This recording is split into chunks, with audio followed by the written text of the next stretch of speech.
Right now, there are two prices for silver. Not two opinions, not two forecasts, two actual transaction prices happening simultaneously on the same planet for the same metal. In London, the paper price says silver is worth $118 per ounce. In Shanghai, physical silver just changed hands at $147. That is a $29 gap, a 24.5% premium for the real thing over the paper promise. And here is what should stop you cold. That gap did not shrink after last week's volatility. It widened.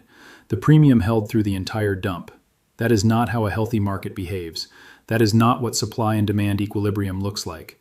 That is what a market looks like when two completely different realities are colliding, and the people who control the paper side are running out of time to keep the fiction alive. I need to show you something. 5 data points that individually look strange. Together, they describe something that should not be possible in any fair market. Something that governments on 3 continents are quietly, urgently trying to address before the general public figures out what is happening. Because they are panicking.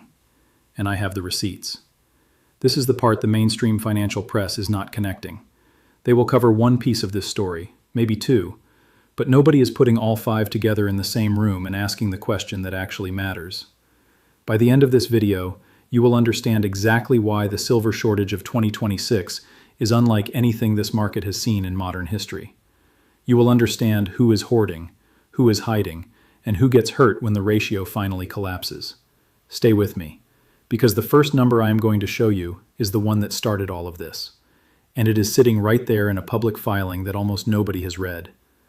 Let us start with the COMEX registered inventory number, because this is the foundation everything else is built on. As of the most recent vault report, COMEX registered silver, meaning silver that is actually available for delivery against futures contracts, sits at 94.3 million ounces. Write that number down, 94.3 million ounces. Now pull up the open interest on silver futures. The total number of paper ounces that have been promised to contract holders. That number is 933 million ounces. 933 million promised, 94.3 million available. That is a 9.9 to 1 ratio, nearly 10 paper claims for every 1 physical ounce sitting in the vault. But that is not the number that should concern you. The number that should concern you is what happens when you go one layer deeper. Of that 94.3 million registered ounces, the fraction that has not already been earmarked, pre-allocated, or flagged for specific delivery is significantly smaller. Independent analysts who track the daily warrant cancellation data put the truly free float, the silver that could actually be grabbed off the shelf on short notice, closer to 31 million ounces. 31 million ounces available, 933 million promised. That is a 30 to 1 ratio. And here is what that means in plain language. If the holders of just 3.4% of all outstanding paper silver contracts walked in tomorrow and said they wanted the actual metal, COMEX would be empty. Not stressed, not strained, empty. That number does not exist in a fair market. It exists in a system that was designed around the assumption that nobody ever actually wants the silver, that everyone is happy trading the paper forever, that the fiction holds. And for a long time it did, but something changed, and it changed fast. Here is the first anomaly. The one that made me go back and check the data 3 times because I was convinced I had made an error. In the first 11 weeks of 2026, COMEX registered silver inventories declined by 67 million ounces in 11 weeks. For context, the entire previous year saw a net decline of 41 million ounces across all 12 months. What happened in 11 weeks of 2026 is 1.5 times the full-year drawdown rate of 2025. The pace of physical removal has not just increased, it has broken every historical benchmark in the data going back to 2019. Who is taking this silver out? That is not a rhetorical question. The names are in the delivery reports. You can look them up. Industrial manufacturers, tech procurement divisions, entities that cannot afford to be caught without supply because their production lines literally stop without it.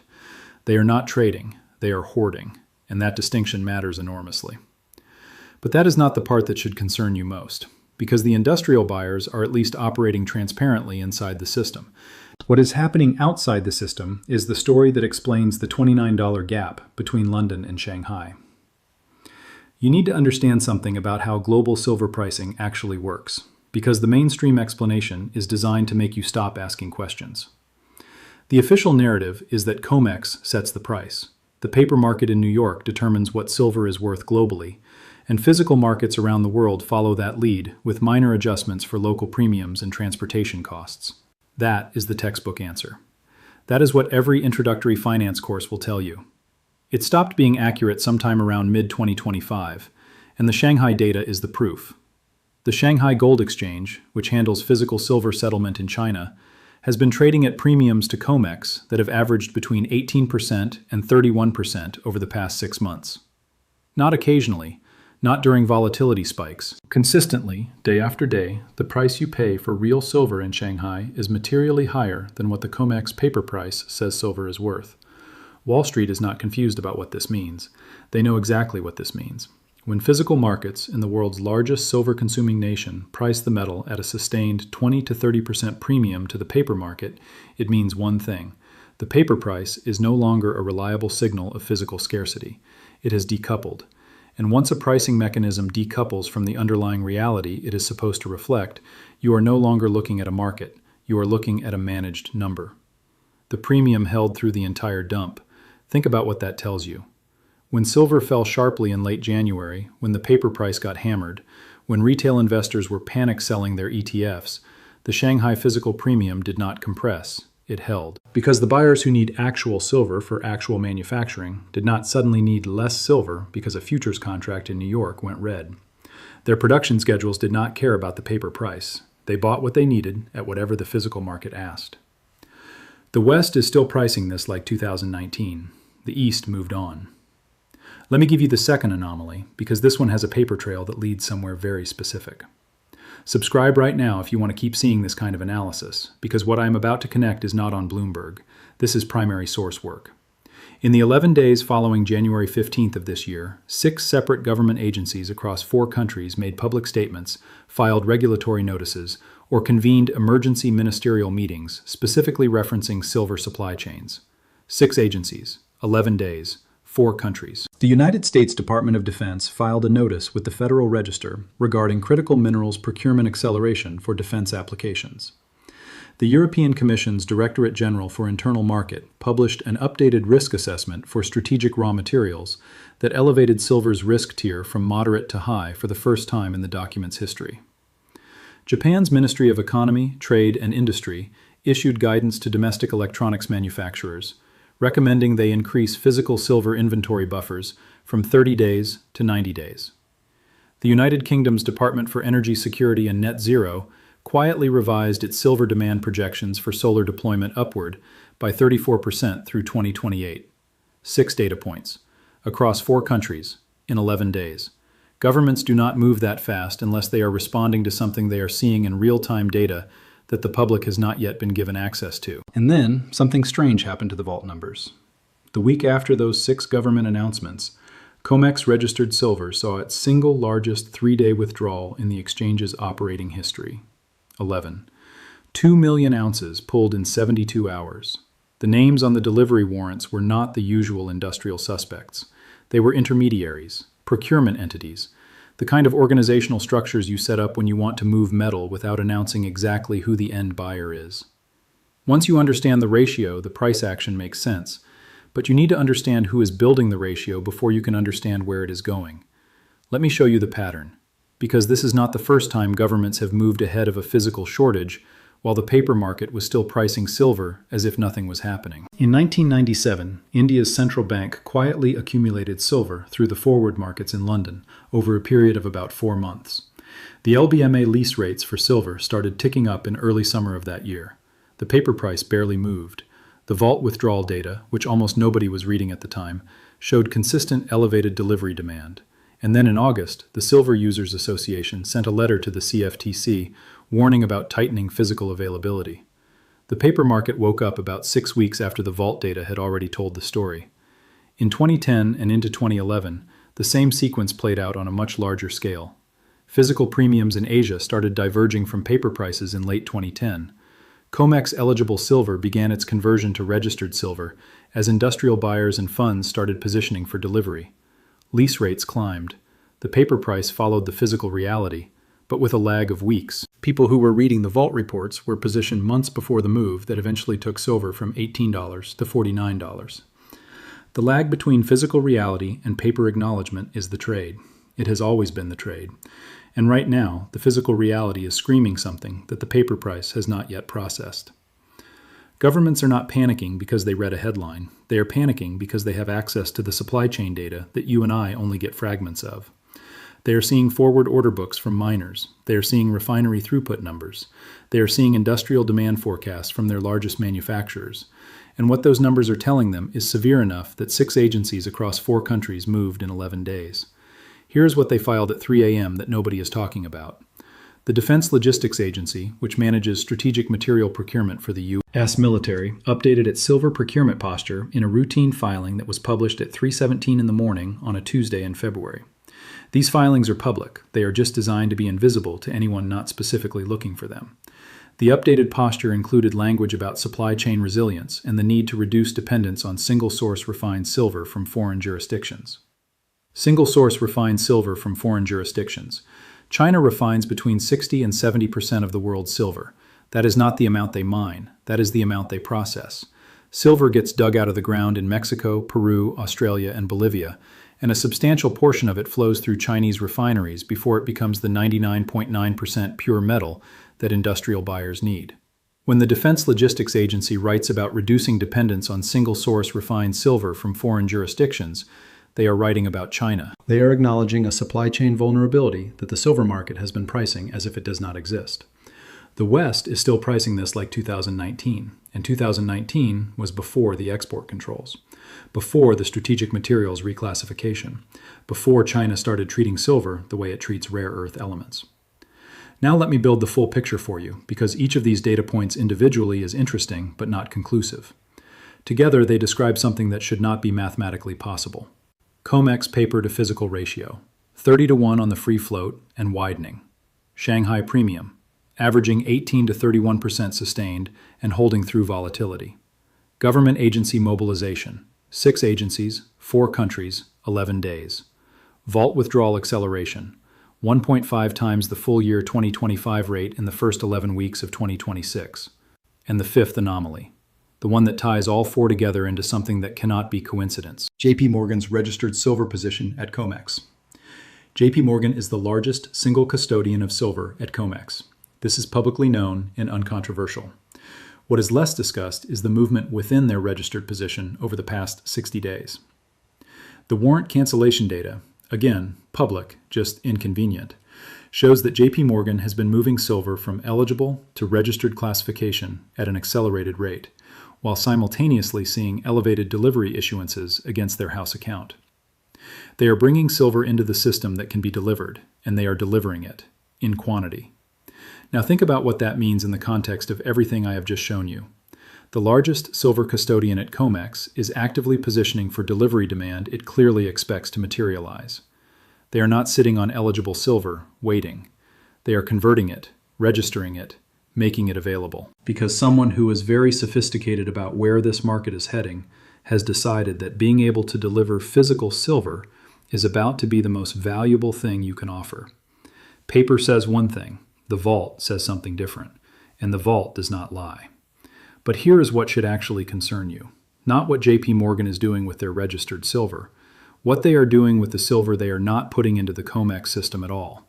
The physical market outside COMEX, the direct procurement deals, the mine offtake agreements, the bilateral arrangements between sovereign wealth funds and primary producers, that market is completely opaque to retail investors. You do not get vault reports for private arrangements. You do not get delivery notices for deals struck directly between a government procurement entity and a silver refiner in Mexico. What you get are the consequences: the tighter physical availability, the wider Shanghai premium, the 6-agency government mobilization in 11 days, the vault withdrawal pace that has broken every historical benchmark. The consequence is visible even when the cause is not, and right now, the consequences are visible everywhere you look. I want to address the argument that always gets made at this point in the analysis, because I think you deserve to hear it taken seriously before it gets dismissed. The counter-argument goes like this. COMEX has always operated on fractional reserve principles. The 30-to-1 ratio is not new. Paper claims have exceeded registered physical silver for decades. This is not a crisis. It is normal market functioning. The system works because most contracts settle in cash, and physical delivery is the exception, not the rule. The Shanghai premium reflects logistical factors, local tariffs, and import costs rather than fundamental supply tightness. Governments publish risk assessments all the time, and most of them are routine bureaucratic exercises that generate no action. That is a coherent position, and for most of the past 20 years, it was essentially correct. Here is why it has stopped being correct. The ratio is the same, but the velocity of physical withdrawal is not. When the paper-to-physical ratio is stable or contracting, when the physical side is holding steady or growing relative to the paper claims, the fractional reserve structure functions. The premise that most paper holders will never demand physical holds up when the physical market itself shows no signs of stress. But the velocity has changed. 67 million ounces in 11 weeks. That is not normal functioning. That is not a system operating within its historical parameters. That is a run on the physical side of a fractional reserve structure. And fractional reserve structures that face runs do not gently adjust. They break. The Shanghai premium does not reflect import costs and tariffs.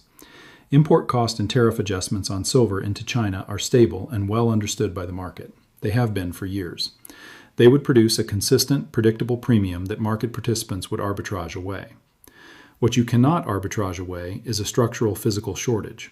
You cannot arbitrage away a situation where the metal simply is not available at any price below what the physical market is clearing at.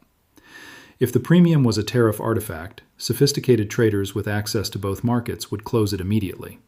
They have not closed it. In 6 months of sustained elevated premiums, the gap has not closed. It has widened. Wall Street is not confused. They know exactly what this means. And the government filings. The Defense Logistics Agency update. The European Commission risk tier elevation. Japan's ministry guidance on inventory buffers. These are not routine bureaucratic exercises. Routine bureaucratic exercises do not happen in coordinated clusters across 6 agencies in 11 days. Routine bureaucratic exercises do not elevate silver's risk classification for the first time in a document's history. Routine bureaucratic exercises do not tell electronics manufacturers to triple their physical inventory buffers. These are responses. They are responses to something the agencies are seeing in the forward data that is not yet visible in the public market price. And that is the gap. The gap between what the paper price says and what the forward supply chain data shows.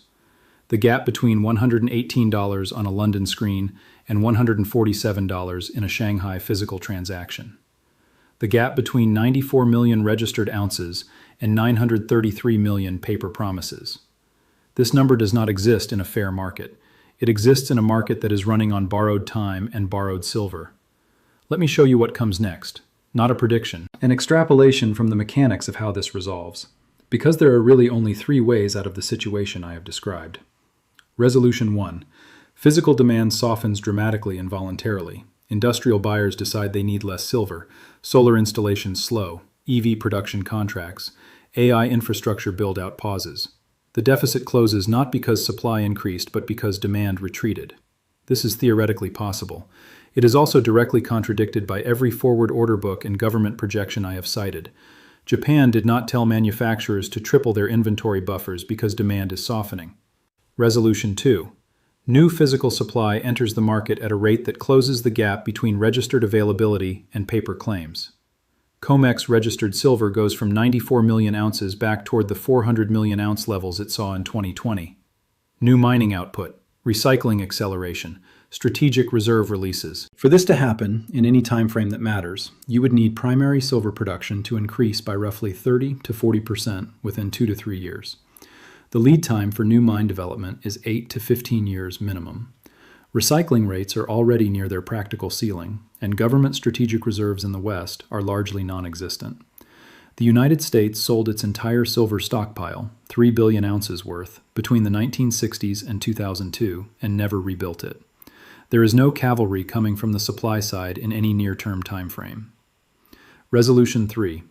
The paper price reprices to reflect physical reality. The 24.5% Shanghai premium does not compress because London goes up to meet Shanghai. What happens when paper stops being accepted as equivalent to physical? When enough contract holders demand delivery that the fractional reserve ratio can no longer be sustained. When the first forced cash settlement event makes the broader market understand that the paper is not backed by the metal it claims to represent. That third resolution is not a prediction. It is what the mechanics demand. When a fractional reserve system faces a withdrawal rate it cannot accommodate, it does not find a middle ground. It declares force majeure. It settles in cash. It changes its rules, the way it has twice before in 50 years. And every time it has done that, the physical price of silver has gone to places the paper price never anticipated. Here is who gets hurt, and I want to be specific because this is not abstract. The investors who get hurt first are the holders of unallocated silver accounts. If you have silver sitting in a bank vault program, a pool account, an unallocated custodial arrangement, you do not own specific silver. You own a claim against a pool. And if that pool is operating on fractional reserve principles, which most of them are, and if the pool faces elevated redemption requests at the same time physical supply is tight, the thing standing between you and your metal is a counterparty with its own interests. Those interests may not align with yours at the moment you need them to. The investors who get hurt second are the holders of silver ETFs that are backed primarily by allocated physical silver, but that trade at volumes and velocities that create disconnects between the paper NAV and the physical reality. When the paper price craters because of leveraged futures selling, the ETF price craters with it, even if the underlying physical silver is sitting in a vault in Zurich unchanged. You sell at the bottom because your brokerage account shows a loss, while the physical reality you actually own has not moved an inch. The investors who get hurt third, and this is the most counterintuitive group, are the silver miners, who have pre-sold their future production at prices that were reasonable when the contracts were signed, but become catastrophically undervalued when physical silver reprices. Mining companies that locked in forward sales at $90 or $100 per ounce are legally obligated to deliver that silver at those prices, even if the physical market is clearing at $150 or $180. They leave the upside on the table while bearing all the operational risk of getting the metal out of the ground. And the investors who do not get hurt, the ones who position themselves correctly before the resolution, are the ones who hold allocated physical silver outside the paper system, who have taken delivery and removed the metal from the fractional reserve pool entirely, and who are not dependent on any counterparty to make them whole. The informed viewer understands which category they are in, and if the answer is uncomfortable, the time to change it is before Resolution 3, not during. Let me bring you back to the 5 data points I opened with, because individually, each one has an explanation. The COMEX drawdown pace could be a seasonal anomaly. The Shanghai premium could reflect logistics. The government filings could be routine. The JPMorgan positioning could be client-driven. The vault withdrawal acceleration could be noise. But all 5 simultaneously, in the same 11-week window, with 6 government agencies mobilizing across 4 countries in 11 days, this number does not exist in a fair market. This pattern does not emerge from coincidence. This is a system that is telling you something that its official price has not yet been allowed to say. The premium held through the entire dump. Remember that. When they crashed the paper price, the physical market did not follow. It held. Because the people who need real silver for real manufacturing did not care what the futures market in New York decided silver was worth for 30 days. They paid what the physical market demanded, and the physical market demanded a 24.5% premium over whatever the paper said. Once you understand the ratio, the price action makes sense. Not the price action of the past, the price action of what is coming.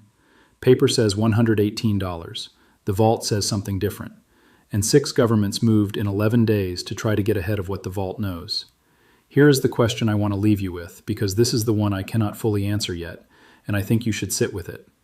The governments that are mobilizing, the agencies that filed in clusters, that elevated risk tiers, that told manufacturers to triple their silver buffers, they have access to forward supply chain data that we do not. They are seeing something specific enough to trigger coordinated action across multiple jurisdictions in under 2 weeks.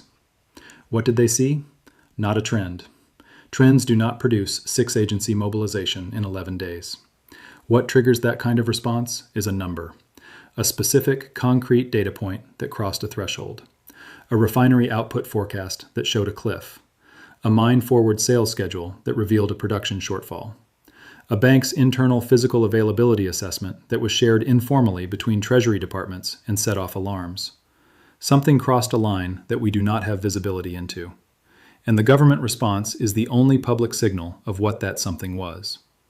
The next piece of this story is a monthly mine production report from the world's 3 largest silver-producing nations, Mexico, Peru, and China, that is scheduled for release in the next 14 days. If the production numbers confirm what the government agencies appear to already know, the paper price is going to face the most significant pressure to reprice it has seen in this cycle.